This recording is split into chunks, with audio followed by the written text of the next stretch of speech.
and I just see part of his tine, and I go, "Oh my gosh, he's coming! It's him. He's 30 yards." I just feel, hey, just almost as loud as I can, and looked right at me, and he was just completely broadside. Welcome back to another edition of the Drury Outdoors 100% Wild Podcast. I'm your host, Matt Drury. My co-host, Tim Chelsvik, he's out today, but I'm going to try to bring the heat with an unbelievable episode with another 230 class deer. So we had Luke on a few episodes ago, and we had the killing 230s and stuff, but we never thought we'd have another 200 caliber deer, a 230 caliber deer that we could get on the podcast. But about a week or so ago, I was looking through social media and I started seeing pictures of a giant deer that was supposedly killed over in Illinois on public ground that was going to gross in the 230 range. So we started talking about it internally, and producer Jordan actually went to high school with the guy. So we started reaching out and we made contact. So without further ado, I'm going to introduce Evan Morgeson, who killed a 232 and 7/8 inch buck on public land in Illinois. I think something that a lot of guys dream of. And we're going to go through the story here today. So Evan, what's up, man? How's it going? Hey, we're starting the day off good. It's the day before Halloween, and we got some cooler weather going in, so I think we're all getting excited here. That's right. Halloween looks like it's going to be unbelievable. Of course, I won't be able to hunt because I have kids. That's all right. Yeah. I think a lot of us are struggling to find some time in this work week around Halloween, so it's pretty tough for a lot of people right now. Absolutely. So, okay, I want to dive into this because I started seeing, I saw a little bit of a blurb on Field and Stream with some of the commentary about this deer, and it just so happens, I was telling you off air, I was at an engagement party for my nephew Nolan this past weekend down in St. Genevieve County, St. Genevieve, Missouri, and one of his best buddies, Jordan Weiler, had some unbelievable velvet footage and photos of this buck. And he was showing me and telling me kind of his side of the story. So apparently he was hunting a piece of property, him and his buddies, right next to this public ground where you were hunting, and they had known this deer really well. But that's not the case for you. So tell us a little bit about how you came to find this deer and hunt it. Yeah, so it really started actually before season even really came upon. Here in Illinois, it starts October 1st. And, that week before I was really scrambling. I think a lot of people around that time, typically, you either have deer on your property or you don't, or wherever you're hunting, you generally either have them on camera that time of year or you just don't. They disappear with the acorn drop. So, there was a couple pieces that I hunt other than this public piece, and I really didn't have much on some of the trail cameras I run. So, decided to hop to another piece, maybe do an observation sit, started doing some e-scouting. I had hunted this property before, or this public piece before, and hunted some different areas. It's a pretty large piece. And I said, it's looking at the 45-day forecast, it's really showing 0 rain for October. And I think they're really going to start keying in on water holes, especially around the rut. Let's kind of do an observation sit around a water hole, and we'll just go from there. I'm not really expecting much tonight. It's the second day of season. It's still pretty warm, but I'd rather just go out there and have a good sit and, just enjoy being outside and out in the good weather. So I just randomly picked the spot on a map with a small water hole and kind of thought, hey, I think some deer might work off some private to that water hole, and we'll just sit around there and see what comes out. I'm not expecting anything out of this. So, I go out there, I set up, I get maybe 5 foot off the ground in a small cedar tree, and maybe 45 minutes before it gets dark, I kind of look around and I see this deer coming. And at that point, I still didn't really have a good idea of what he was. He was pretty far out, and I could see a little trash on the deer. I could tell he had some stickers and stuff, but I really didn't have a clue exactly what he was at that point. And my heart starts racing. I start thinking, okay, he's kind of working my way. I might get a shot here. So, that was really my first encounter with this deer was October 2nd. October 2nd. And how close did he end up getting? So he ended up getting about 62 or 63 yards. I generally shoot my bow. I shoot my bow a lot during the summers. I shoot my bow out to about 80 practicing, and I feel pretty comfortable shooting 60 actually. So, If they're calm and I feel like I have a good scenario where I think I can make that shot and I feel comfortable shooting, I'll take it. And this is a scenario that I actually did shoot at this deer he was 63, I think I ranged him at. He was quartered away. He was in the wide open. There was no brush or anything around him. He wasn't alert. And I actually took a shot at this deer on October 2nd, which I don't love saying that I missed this deer on October 2nd because I was a former military guy and I was a sniper actually. So I hate to say that I missed the deer. Well, thank you for your service. I want to say that real quick. Yeah, but you got to kind of time. But if he's calm, you got the angle, and you're proficient with the shot, I understand why you would take that shot, especially on public land. You may never see that deer again.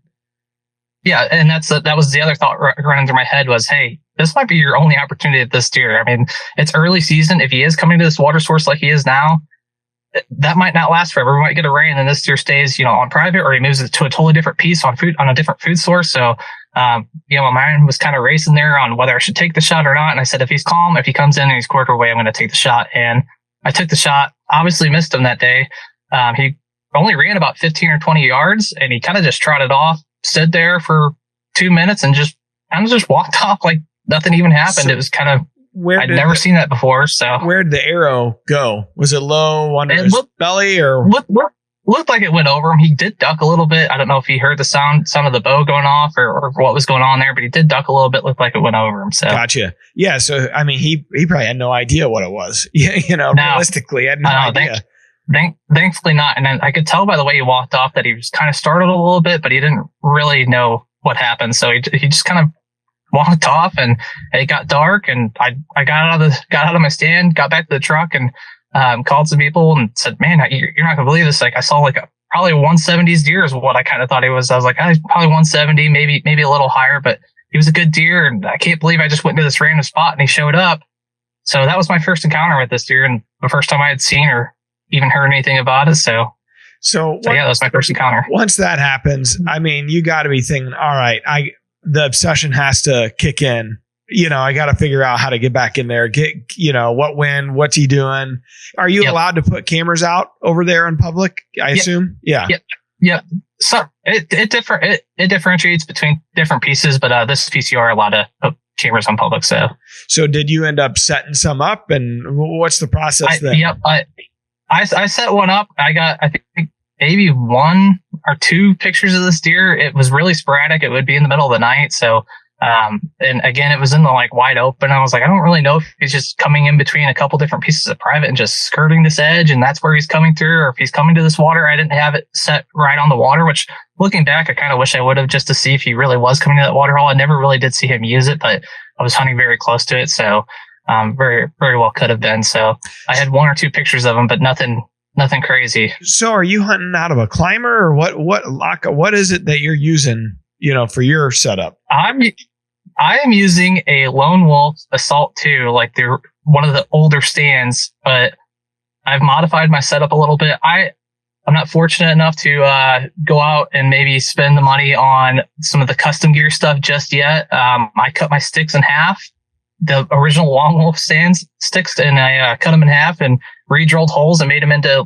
mini sticks and configured them to where they fit the platform a little bit better and just bungee them on there. So I usually only get about, I would say, anywhere from 4 to 8 feet up in a tree. I don't like getting super high. I'm not afraid of heights or anything, but I just feel like, especially for the area that I hunt in Southern Illinois, that most of the vegetation really sticks around that, especially with the Russian olive type of deal, or I guess the bush honeysuckle kind of stuff. It typically sticks around that 6 to 8 foot range. And if you can get just above that, it typically kind of conceals you a little bit better than getting higher usually. Hey man, that's pretty ingenious. You're taking what you have and you're making it work for the setup you're going to be in. So I applaud you there. That's pretty awesome. So yeah. So the 4 to 8 feet part is you're just trying to get a little bit above the height of the bush, the terrain, so you could kind of get a little bit better of a visual. Are you typically eye to eye? Or are you a little bit above? I guess you're a little bit above their eye, their height or whatever. So do you get picked off much at all? Or do you think, hey, they don't really catch me at all? Typically, I really don't get caught at all. I think actually it kind of seems like the higher you get, the easier it is for them to kind of skylight you. So I normally don't get caught at all unless the wind kind of messes up or something like that. Usually I don't have any eyes on me. So, this area was really wide open though. So I was really concerned about any type of movement kind of exposing me. There wasn't a lot of cover around there. So I was a little more cautious on the type of movement I was doing. If I had more than one deer out there, I really wasn't moving at all. So I was a little cautious about that, but yeah. So in that scenario, that piece that you're talking, it didn't, I just glanced at, Jordan was showing me a little bit on DeerCast. I just glanced at, it didn't look like there was a ton of trees there to begin with, right? It's pretty open. No, it's very open.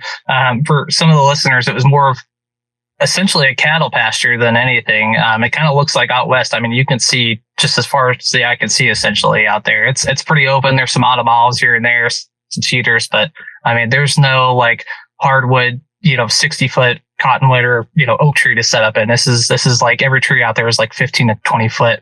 Maybe those are the tallest trees out there. And generally the trees out there are ranging from like 10 to 15 for the most part. Yeah. And so then you're getting it gets tough to even get high if you wanted to get high. They're just not a very large tree to begin with.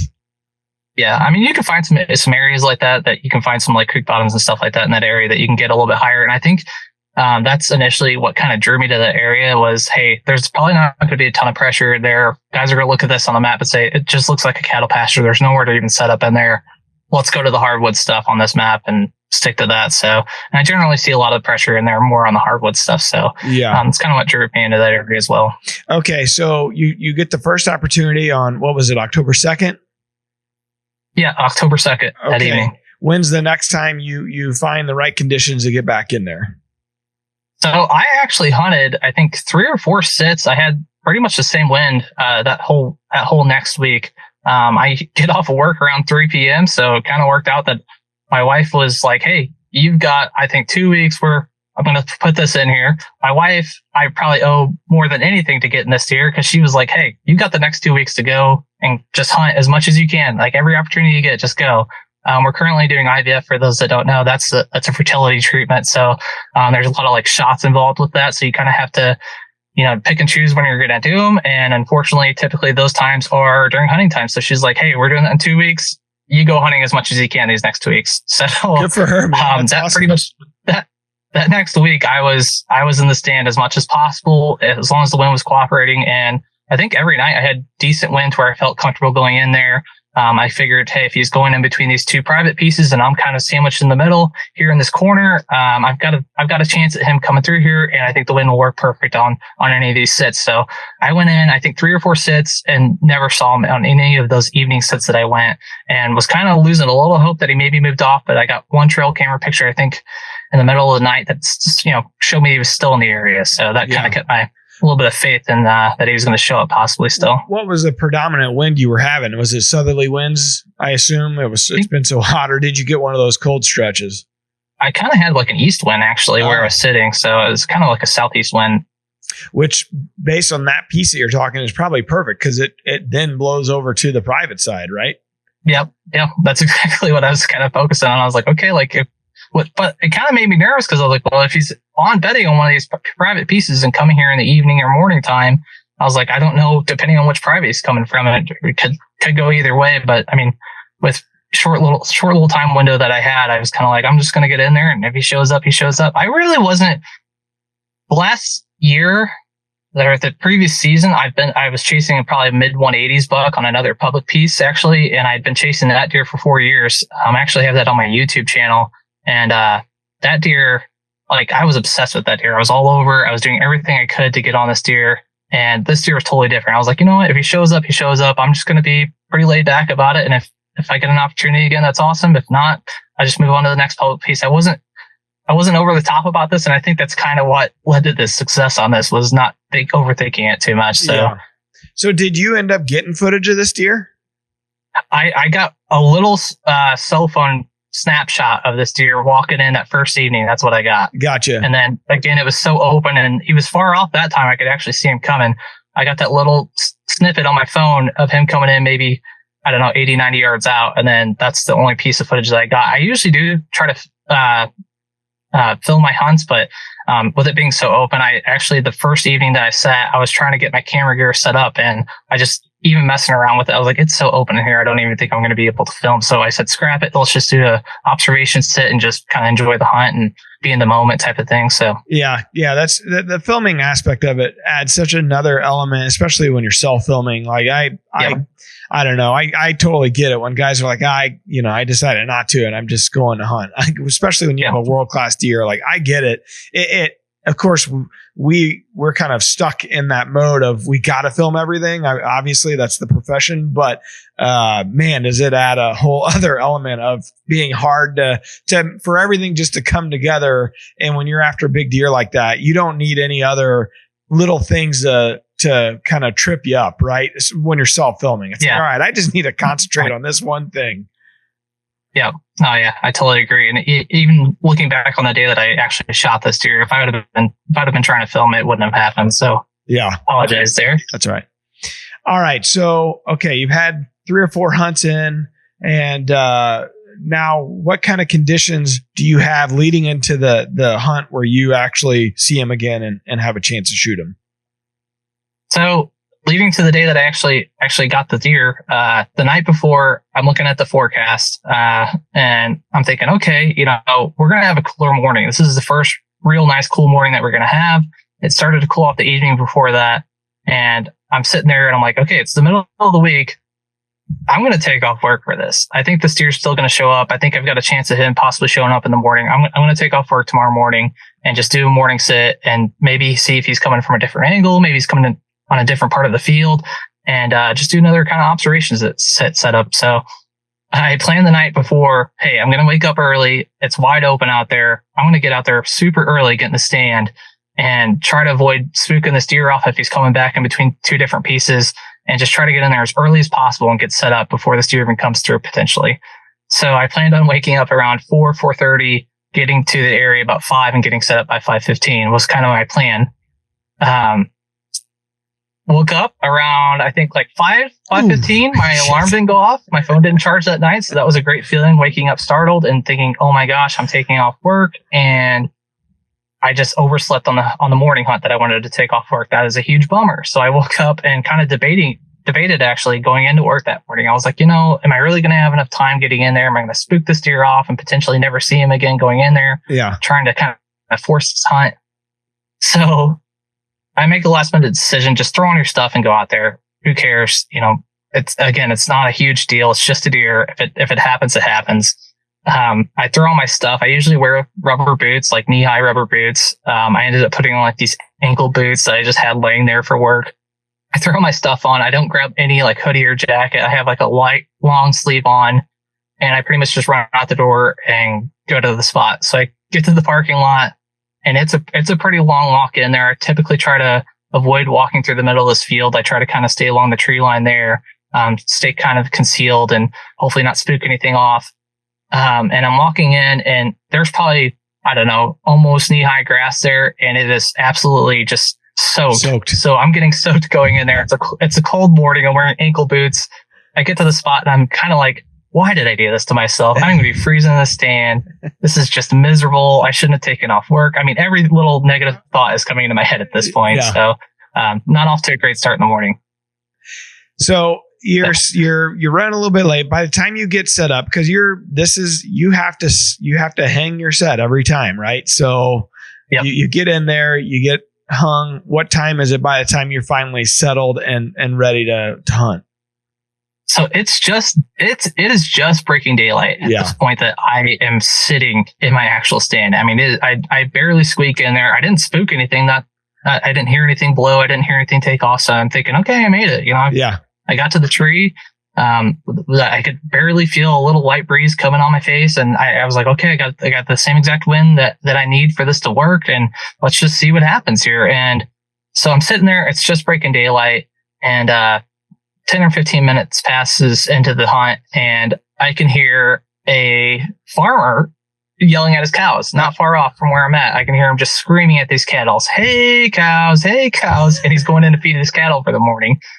And I'm thinking, wow, this is just perfect. The icing on the cake to taking off work and this whole morning hunt thing working out. Ruined. The early October morning hunts are, everybody says not to hunt them, or so you read. And this is exactly why. So, I hear this guy kind of screaming at his cows not far off, and a couple does come rushing through. I think 2 or 3 does came through, and they're kind of trotting through nervously through this little field edge, and they take off. And, I'm kind of like, wow, that might be the morning hunt right there. That might be all I see today is a couple does spooked off from a guy going to feed his cattle for the morning. And this is how my morning's going to go.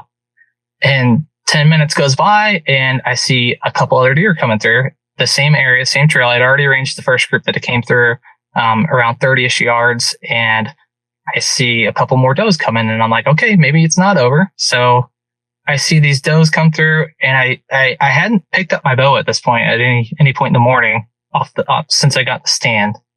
And I'm thinking, okay, I might want to pick up my bow because he might be behind these deer. He might be getting spooked off these fields and coming in. I want to be ready as fast as they're trotting. So I pick up my bow, and as soon as I touch my bow, I go, I better kind of lean forward and look around this autumn olive bush that's next to me, just in case he's coming around the corner. I want to be able to draw and have a shot at this deer.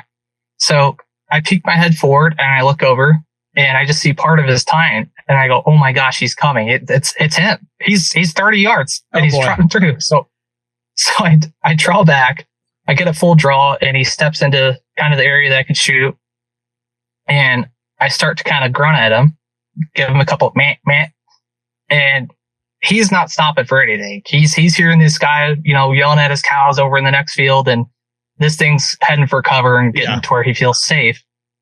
And I finally realized, hey, you're going to have to yell at this deer if you want a shot at him. So I just yell, hey, just almost as loud as I can, not super loud, but pretty loud for deer hunting. And I yell, hey, and he just stopped on the hoof and looked right at me. And he was just completely broadside. And as soon as it settled on him, I was so calm. I can't believe how calm I was shooting this deer. I just rested the pin there as soon as he stopped and let it fly, and kind of blacked out at that second as soon as the arrow let off. So, that was. Don't you think some of your, you're a sniper in the service, your training takes hold there a little bit? I know it's totally different things, but I would think that moment of truth, you're used to, being calm, right? I would think. You'd have to tell me. Yeah. Well, it's hard to say because that first encounter, I look back and I see that rack coming my way, and my heart's racing immediately at that point. And, leading up to that 60-ish yard shot that first evening, I was kind of a little nervous shooting on that at that point. But I think just because everything was so rushed at this point, it was just so easy to kind of settle in and say, hey, you just need to get this done. It's now or never type of moment. So it was pretty easy to kind of settle in. Here's the difference then. The second time, there was no time to think about it. It happened, boom, boom, boom. And I probably muscle memory and training takes over a little bit. Yep. Oh yeah. Yeah. I totally agree. So I black out as soon as I let go of the release, kind of black out for a second. And I kind of come to as soon as I see the arrow impact, and I could see it's a little bit back, but I could tell, hey, I think I got some ribs there, and I think it might be an okay shot. He hunches up like a cat, turns exactly around the way he just came in, and runs off. And immediately my heart just starts going crazy. It's going off the hook, and I'm like, holy cow, I just shot him, and I think I got him. And I pick up the phone, I look at my phone, and it's like 7:30, 7:32 at this point. And I immediately go, oh my gosh, my wife's getting ready for work right now. So I call her within less than a minute after shooting this deer, and I go, oh my gosh, you're not going to believe it. I got that deer I'm after. And she's like, oh, no way, you got him. And, I'm so happy. Hopefully, you recover it. And, we're having a great phone call. And she's like, send me some text updates. And my phone's on like 4% at this point. Oh boy. So, cause I didn't charge it the night before. Yeah. So get off the phone with her. I'm just kind of sitting in the stand, and I'm like, wow, I can't believe I got that deer. And hopefully the recovery goes well. And I get on some blood, and I text a couple family members. Hey, I think I just shot that deer, and, it looked like an okay shot. I'm going to give it some time. And so I just kind of sit there for a while and kind of bask in the moment a little bit, and, let the sun get up a little bit, and just give him some time. Okay. So how long did you give him then? If you think it might be a touchback, but an okay, decent shot, how long did you give him before you go to look for blood? So I sat in the stand probably, I would say 30 to 40 minutes before I actually got down. I slowly pack up my things. I put my quiver, I shoot with my quiver off. I know sometimes that's a big debate. Yeah. I shoot quiver off. That's just how I roll. That works for me. Some people shoot quiver on. I shoot quiver off. Yeah. I put my quiver back on, pack up my stuff, pack up my stand. I'm putting it, I'm going as slow as possible because I'm so eager to go check out the blood and, see what the arrow looks like and see if it really was a good shot or not. But I'm like, really, really take your time here. It's a good deer. And I slowly pack up my stuff. I get the stand all packed up, and I've got, a big backpack that I usually wear, my stand, my sticks, and then my bow. And I'm like, you know what? Let's really take my time here. And, let's do the shortcut back to, there's a main county road that runs next to this piece. It's a little bit closer than the parking lot is. So I go, let's just walk all my heavy stuff back to this county road. I'll kind of set it along the roadside there in the brush, and I won't have to walk at the 1.5 mile back to the parking lot. Yeah. And it'll kind of kill a little bit more time. So by this point, I do one trip to the county road. I drop off, I think at that point, I dropped off my backpack and came back with my bow, and I come back and grab my stand and my sticks, and I start walking back this county road, and I'm thinking, hey, that deer kind of ran this way. I should really start looking for blood as I walk back to this roadway, and I should really be looking for this deer in case, it wasn't a good shot and I don't want to jump him or spook him. Yeah. And maybe 5 or 10 minutes later, I start walking and I find just a little piece of lung just sitting there. And I'm like, oh my gosh, he did come through here. And it wasn't very far off from where I shot him. And it was kind of around the water source. I'm like, well, he might have came around this water source. So I really didn't even blood trail the deer, essentially. I find this little piece of lung. I could see a little stream of blood going 2 ways. I'm looking left, looking right. And I'm like, I don't know which way he went, or which way he was coming or going, but it's going towards this water source that I'm hunting around. He could have went around this water source, and I'm hoping that he's close. And I maybe took 10 or so steps, and I'm going kind of around there's tall phragmite around all these water sources where I'm hunting. And, anybody that's hunted around phragmite, it's like that stuff gets like 12 foot tall, and it's thick and it's nasty, and it's kind of hard to navigate through. But I'm thinking, he might have laid down around this water source somewhere if he's running towards water. And I took maybe 10 steps, and I could just see his white stomach already there. And I just thought, oh my gosh, he's right here. He didn't go very far at all. He maybe went like 60 yards and just piled up. And so then I'm kind of like, holy cow, I cannot believe this happened. Like, I've already found the deer. I got him. I can't believe it all just came together. So I'm kind of like just dumbfounded that this all even happened.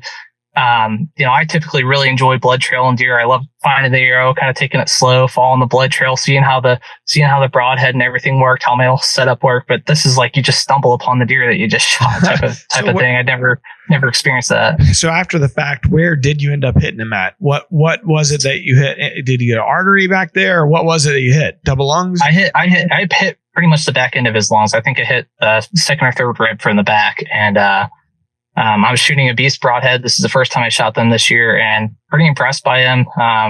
They made a great entry hole. The exit went between 2 ribs, and that broadhead is designed to flex inwards on a spring and kind of go around bone, essentially. And it did just that. It went between 2 ribs and came out on the other side and passed through. And it was a pretty good blood trail. And I mean, he piled up, I would say, less than 60 to 80 yards, I would say. Awesome. So it ended up being an okay shot. Yeah, I'd say that feeling's the time between when you shoot one and when you recover one is, even if you feel like you hit them well or not, and it's just a real anxious period where you just don't know. Yeah. Until you see it. It's a hard feeling to describe. I mean, anybody that's hunting and listening to this podcast would know what it's like, but man, that period of time there's a lot of nervous energy there until you finally find the deer, and then you can just sigh of relief and exhale, right? Yeah. Oh yeah. Well, especially when you're if you know you made a good shot, it's one thing, and you're like, hey, it's just a matter of time before I go find this deer. If you're kind of second guessing yourself a little bit, it can be just completely daunting for that time period that you're waiting. So yeah, you're definitely right on that one. It can be a real mental game at that point. But yeah, so I walk up, I find him, and immediately I'm like, holy cow, like, I can't believe this came together. This is crazy. I put my hand on his rack and kind of lift him out of the phragmite there for a second. And that's when it kind of comes together. Hey, this deer has a lot more going on than you initially thought, or from any type of 2 trail cam pictures that you have of this deer, because they were kind of blurry. Yeah. It was at night. It's around some lakes and stuff, and you don't really get a good picture of them. And I see kind of every angle at this point, and I'm like, whoa, this deer has a lot going on. This is a giant. So, yeah. So I get out my phone, get out a tag, immediately put a tag on him, start to call it in. And I think I was writing my confirmation number on my tag, and I got like 2 letters away from the end of the number, the tag number on there. I'm writing it on the tag, and my phone dies. Oh no. And at this point, I still hadn't even brought my truck back over to where it's closer. And I'm like, I got to go get my truck. I'm like, okay, leave both the tags on here, leave the deer here, run back to the truck, charge your phone, and come back. So I do that. I bring all my stuff to the truck, bring it closer to where I can get the deer out. And, I get back over, I got my phone on like 10% at this point. I let it charge up a little bit and race back out there, call the number again, get the last like 2 digits of the number, and officially get the tag on him. And then it feels like it really sets in that, okay, he got the deer. Like, he is tagged. Everything's legit. This is awesome. I can't believe this came together. Let's call some people. So I call my dad, give him kind of the update. My dad's like, not a big antler guy. He's more of a meat hunter. He's always been that way. You can't get him out of his ways. He's kind of stuck there, but he likes admiring a big deer every now and then. He's just happy to hear I got one. And he's like, that's awesome that you got it. Send some pictures when you can, and let me know what it looks like and all this stuff. And he's pretty excited. And I call my brother-in-laws, and they're like, hey, how many points does he have? And I'm trying to FaceTime him at this point, and they're like, count the points. I go, okay, I haven't really counted them up yet. And so I start counting one side, and I get to like 15, 16 on one side. And I'm like, hold on, let me count that again. I might have missed one. And I counted again. I'm like, okay, 15, 16. Okay, I think I got them all on that side. And I switch over to the other side, and I start counting that side. And I'm like, 15, 16. And I'm like, I was like 29, 30. And I'm looking around, I'm like 31. And then my father-in-law, I don't know if you've ever heard this song. There's a song called The 30-Point Buck. Oh, yeah. And my father-in-law, I feel like that's a big Minnesota, Michigan, that's a up north type Wisconsin, of thing. But I've heard it down here. Heard it from my father-in-law. He played it a couple years ago, and I was like, oh, this is a silly song. He goes, oh my God, you got the 30-point buck.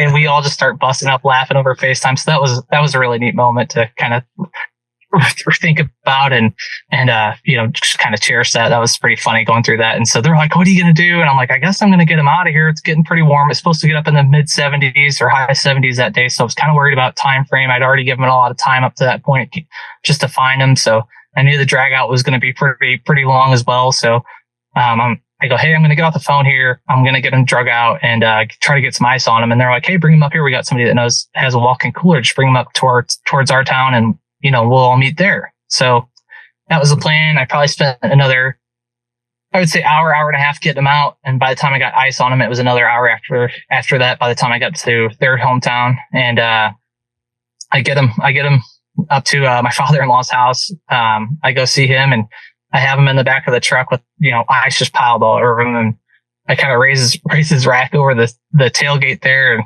he's like, oh my gosh. He's like, I've never seen anything like this. We're turning in each way, and it's just got points going everywhere. So, we take it, put it in a walk-in cooler, and get it hung up. And, it was around, I think, 2 or 3 around this time. And he says, why don't we just wait until the evening, and we'll get everybody together, the whole family, and everybody meet over at this local bar, and we'll get some bar food, and we'll go look at the deer and score it and everything. So we do that. We wait for everybody to get there. And while we're waiting for, the rest of the family to kind of roll in, we're kind of slowly taking guesses on what we think the deer scores. So I put like mid 170s still at this point. I was like, I think he's got a lot of trash going on, but I think he's not going to score as high as we really think he is. And I think the highest score that we had out of all our family members, I think a lot of people said 180, 190. And then my nephew, before he has even seen this deer, goes, it's over 200. I know for sure it's over 200. So we're kind of laughing about that. And, we go into the walk-in cooler. My whole family sees it. We take a couple family photos with it. So that was pretty neat to just kind of have that memory there of all my family being there.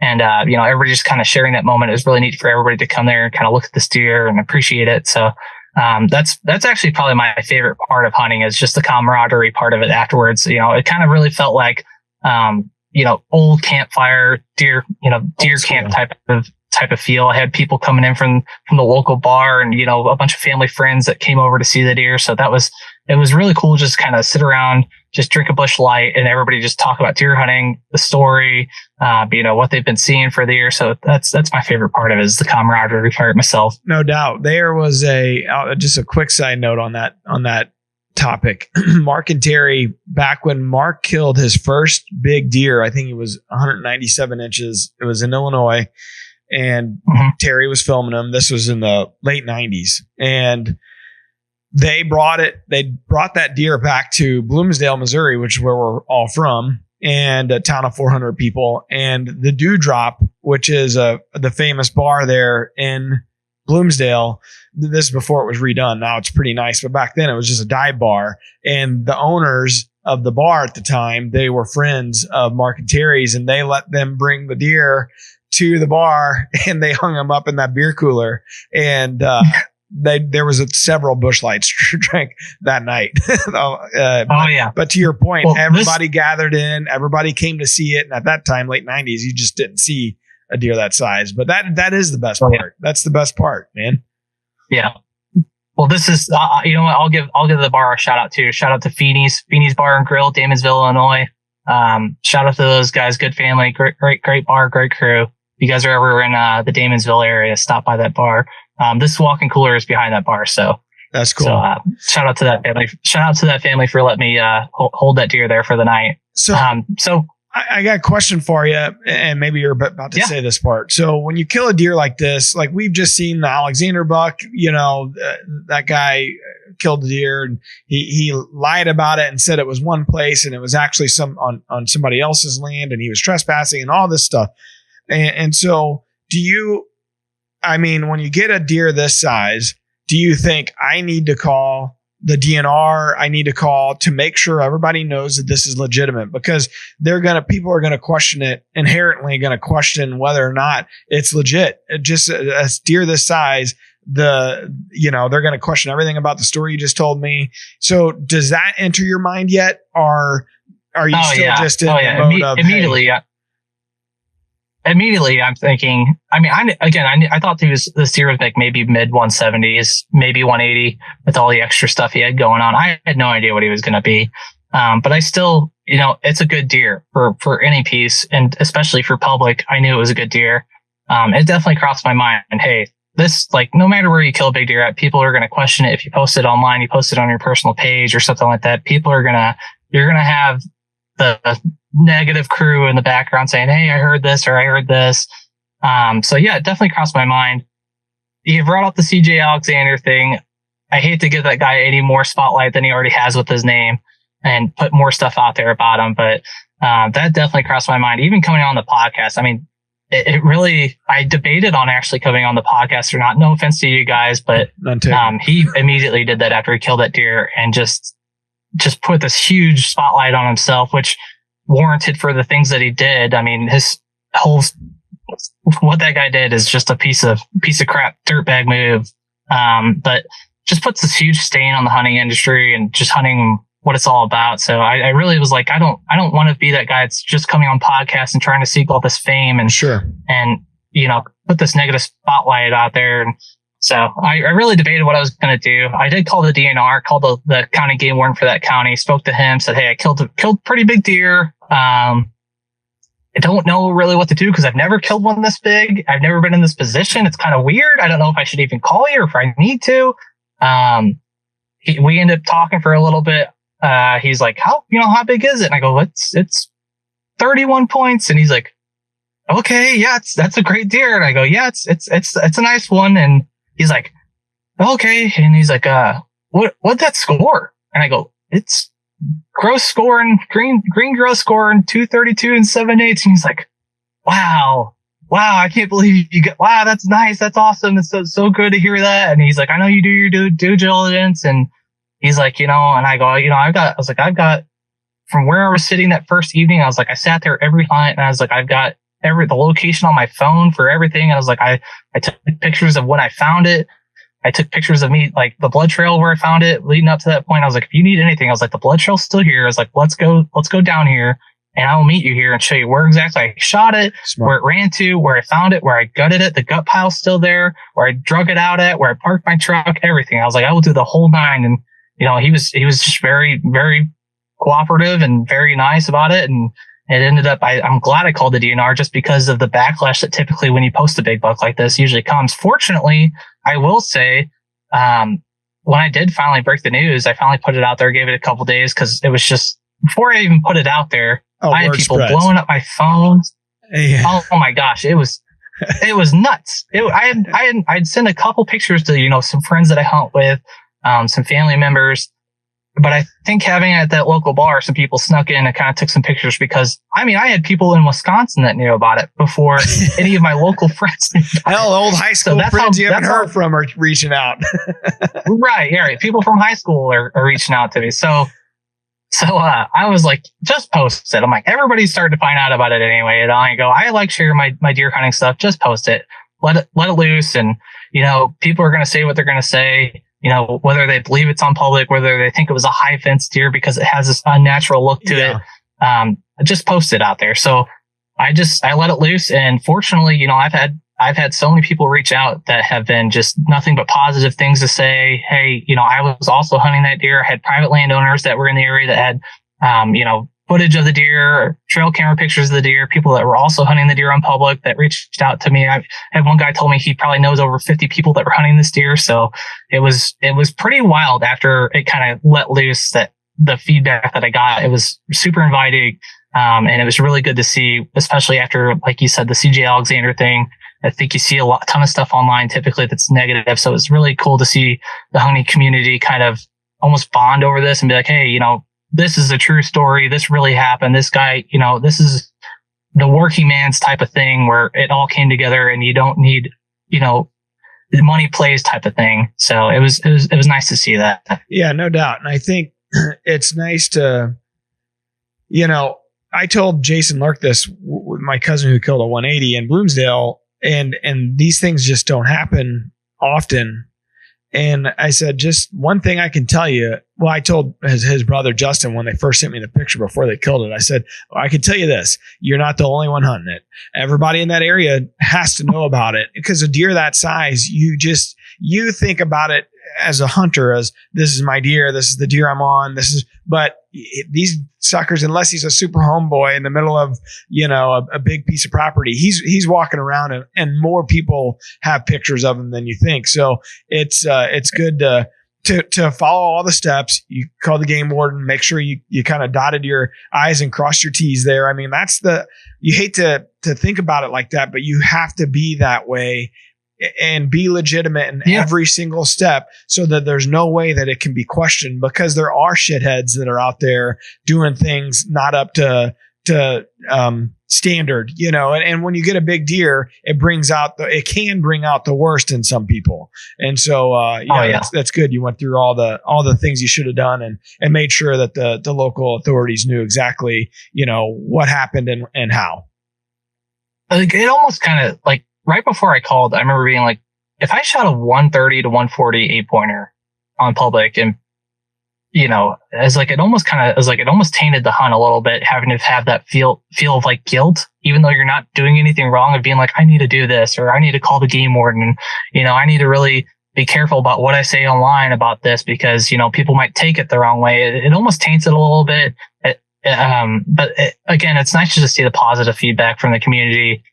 And, see kind of, I feel like the CJ Alexander buck, when that story first broke, the reason it was so big, not because the deer was just massively huge. I think it gave a lot of like the little guys hope that, hey, you can have 10 acres, or you could be hunting this piece that you never see anything on, and this deer could show up. Sure. And it gave a lot of people hope. And to see that be just a totally false story and not real, and that guy just doing the worst stuff you can do deer hunting wise, and trying to, cover it up and make money off of it, was just such a blow to, the guys that really gained a lot of hope off that story. So it was really cool to see this story be legit, be something that, it was going back and forth off of private and going in between some public, but anybody can hunt this piece. Anybody can go there. You can sit down and, just not expect anything to come out, and this deer could walk out. So it was really cool to see the community kind of bond over that and give a little hope back to the deer hunting community.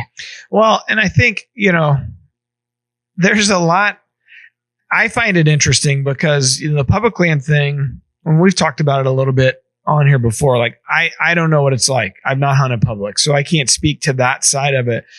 But I know that there's almost become a division. It's like, oh, I'm a public land hunter. Oh, you have private land. And of course, I'm on the private side, whether it's a lease or, the 93 acres that I've scratched and saved for to try to pay for, so it's a different mentality, and it's almost a division that's been put between the two groups.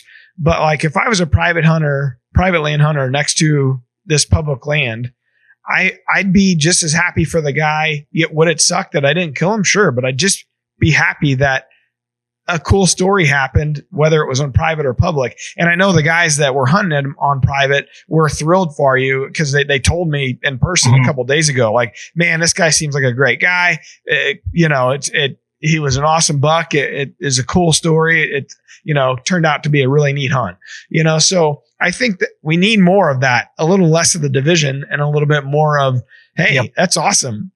A giant deer, a once in a lifetime deer got killed. It doesn't matter where it got killed. Even better, it got killed on public land, because that, like you said, it gives a lot of people hope that, you don't necessarily have to have the 1,000-acre chunk or, 200 acres or whatever it is. There's a lot of good resources in the country to go hunt public. And it sounds like you found a gem there. Yeah, so I'm going to go into that actually real quick. After I posted it, that was really neat. Within 10 minutes of posting it, I had, private landowners, guys that were hunting on public, reaching out to me, sending some private DMs, sending me their phone numbers and stuff. Hey, I've got pictures of this deer. Come check it out. I'll send you this photo. I'll send you, this video I took of it in the summer, on a bean field over here in this area. And it was really interesting, one, to see how much this deer was really moving during the summer and kind of just out in the open. And then two, just, how many people were hunting the deer.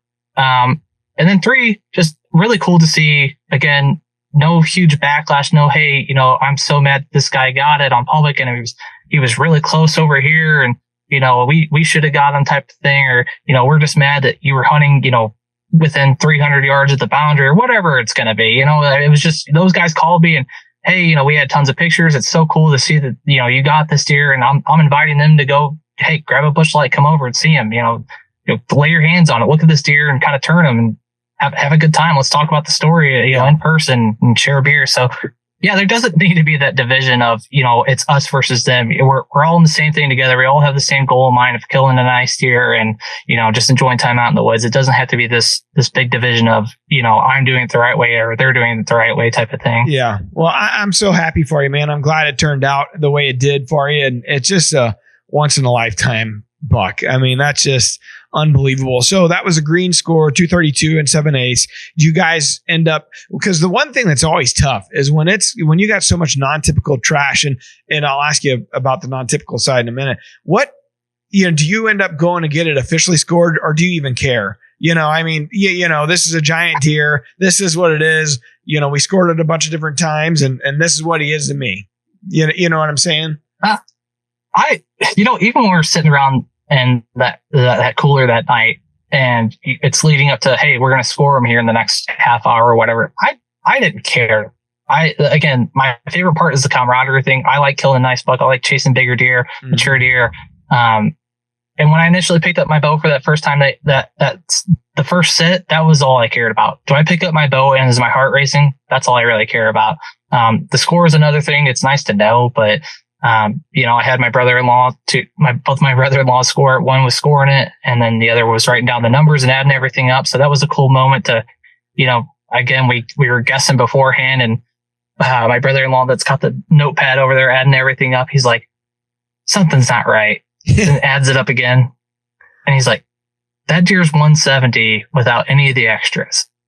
And he's like, let me do it one more time. And he adds it up again. And he's like, all right, he's got 60 inches of extras. Oh my goodness. And he's like, that deer's 232 and 7/8. He's like, this is nuts. And like the whole, like all of us, I mean, I had family friends and, family in there. We're all like, oh my gosh, this deer broke 200. That is freaking insane. And it still really hasn't set in. I'm like, cool. I know that's a really big buck and, that's awesome to break the 200 mark. And I know a lot of people really spend their whole lifetime trying to hit that mark. And I was excited that everybody else was just kind of sharing the moment with me.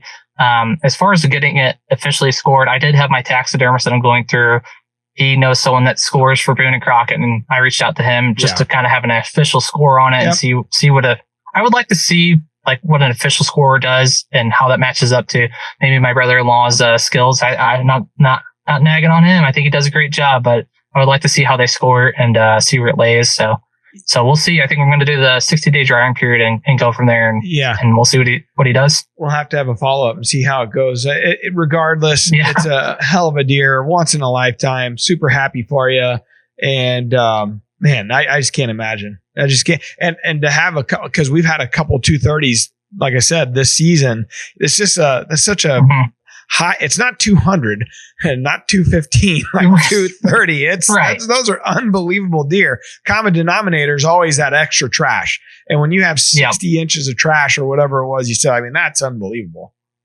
Yep. And this, another thing is this deer's body was incredibly small. Really? Like I'm talking looks like a 3.5-year-old.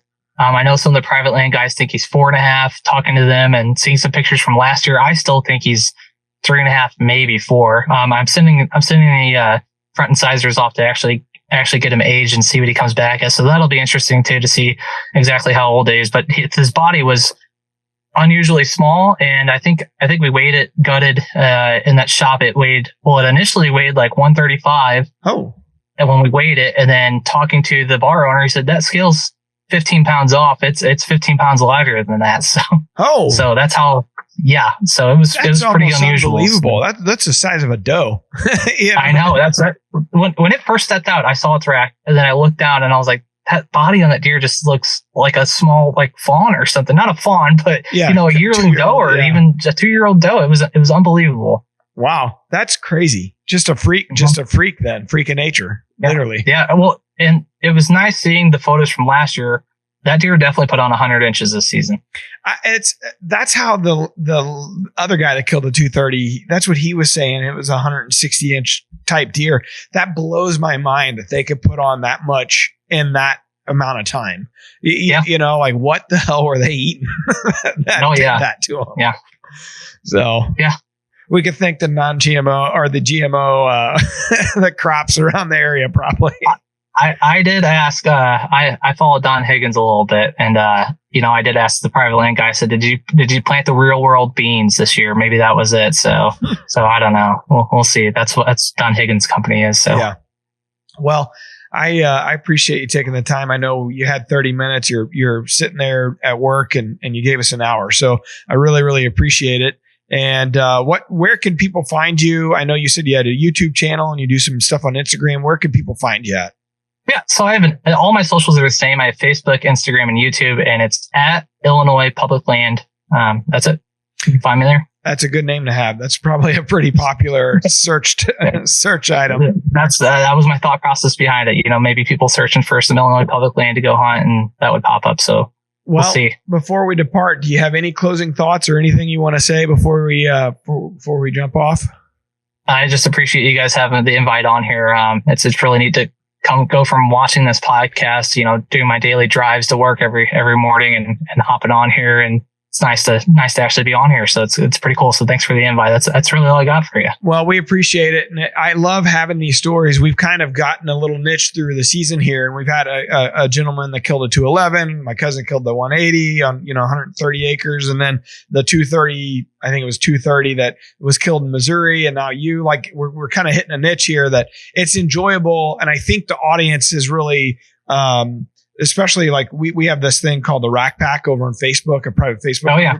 So we've had a ton of new people join the Rack Pack, and the comment was all the same. Love hearing the big deer stories of guys that, it's not always just a Mark or a Lee or a Don or somebody like that. It's, it's like you said, it's the average Joe working class guy that, anybody can have a chance. Right. And that's, I think, what it resonates with people, because it's like, hey man, especially this time of year, anything can happen. I just got to be out there, right? Yep. Oh yeah, that's what it is. Get your butt in the woods right now, and it could happen. You never know. All right. Well, I think that on that note, we're gonna put a pin in this one. Like I said, if you haven't joined it yet, go over to the Facebook and type in 100% Wild Rack Pack. You can join the private Facebook group. It's fun, man. People are putting up hero pictures like this one, and we get to talk about it and congratulate each other and kind of see what's happened during the season and what phase they're in. And so, if you want, please join. And in the meantime, if you're out there, it's the end of October as we're filming this. Halloween looks like it's going to be dynamite. Halloween morning, Halloween afternoon, and then even November 1st look to be really, really good. So if you can, try to make some time, get out, be careful, wear a safety harness, and good luck. That's all I got to say.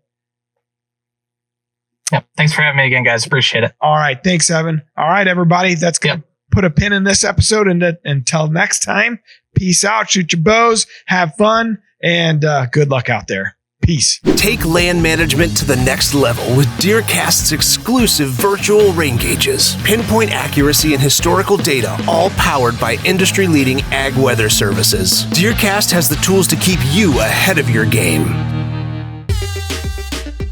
We're adding new videos every week, so make sure to click that subscribe button and check out all of our amazing content. This episode of DoD TV is brought to you by DeerCast Maps, waypoints, weather, virtual rain gauges, and more. Every tool you need to get ahead of your game.